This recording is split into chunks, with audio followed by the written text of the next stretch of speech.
అందుకోసం ఒకసారి గట్టిగా పిడికిలు గట్టిగా బిగించండి.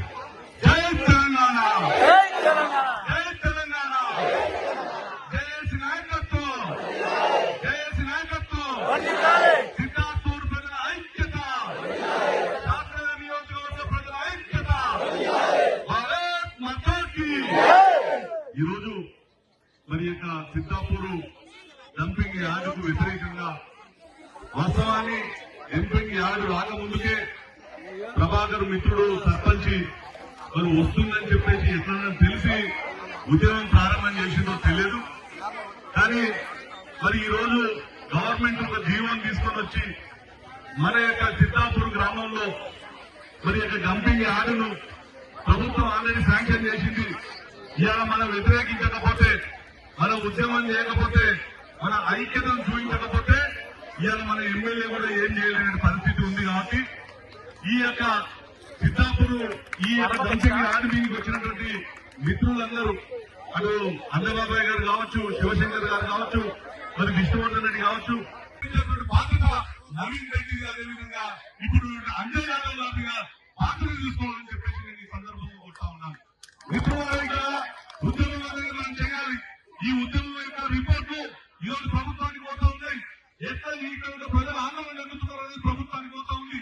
ఈ ఉద్యమం ఈ రోజు ఈ పరిణామాలు కాదు, రేపు ఈ యొక్క నియోజకవర్గం అంతా కూడా ఈ ఉద్యమాన్ని తీసుకోవడం, ఈ యొక్క ప్రజలందరూ కూడా మీకు అండగా తీసుకురావడం కోసం మేము భారతీయ జనతా పార్టీగా మేమందరం కూడా మీకు అండగా ఉంటామని చెప్పేసి చెప్తా ఉన్నాను.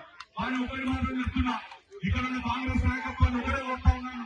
దయచేసి ఇది ఒకవేళ ఇండస్ట్రీలో కొత్త టెక్నాలజీ వచ్చింది, ఎవరికి వాసన రాదు, ఏ జనాలు బాగున్నారు అంటే ఇలా ఫ్యూచర్ సిటీలో 20,000 ఎకరాల భూమి ఉంది, అక్కడ తీసుకుపోయి డంప్యార్డు ఆడబెట్టండి.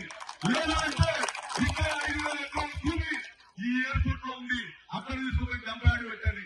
కానీ ఈ యొక్క డంప్యార్డుని ఇక్కడ తీసుకొచ్చి ఈ సిద్ధాపూర్ గ్రామంలో ఇక్కడ ఉన్నటువంటి పచ్చని పంట పొలాలలో పెట్టి ఇక్కడ ప్రజలు ఏదైతే జీవనం కొనసాగిస్తున్న గిరిజన మహిళలు ఉన్నారు, గిరిజన యువకులు ఉన్నారు, దళితులు ఉన్నారు.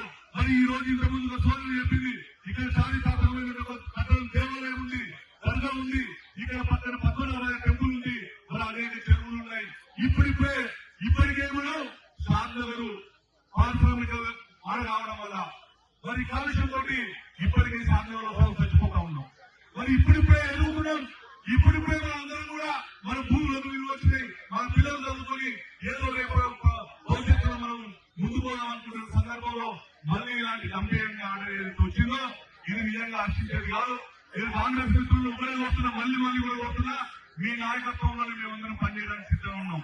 కానీ మీరు చేయాల్సిన బాధ్యత, ఇది ప్రభుత్వం జీవోని క్యాన్సిల్ చేసుకుంటే తప్ప ఇక్కడ డంపింగ్ ఆర్డర్ అనేది వెనక్కిపోదు. మరి ఎన్ని ఉద్యమాలు చేసినా మరి ప్రభాకర్ కూడా మనందరం దగ్గర నిలవడం, ఆయన నాయకత్వంలో మనందరం కూడా పనిచేయడానికి సిద్ధంగా ఉన్నామని చెప్పేసి మీ అందరికీ తెలియజేస్తూ, భారతీయ జనతా పార్టీ ఒకవైపు లీగల్ గా కావాల్సిన దానికోసం మేమందరం ప్రయత్నం చేస్తా ఉన్నాం.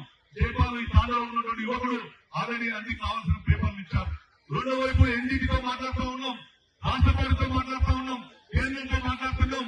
అన్ని రకాలైనటువంటి ఒత్తిడి తీసుకొచ్చి మీకు అండగా ఉంటామని చెప్పేసి మీ అందరికీ తెలియజేస్తూ మరి నాకు అవకాశం ఇచ్చిన మీ అందరికీ ధన్యవాదాలు.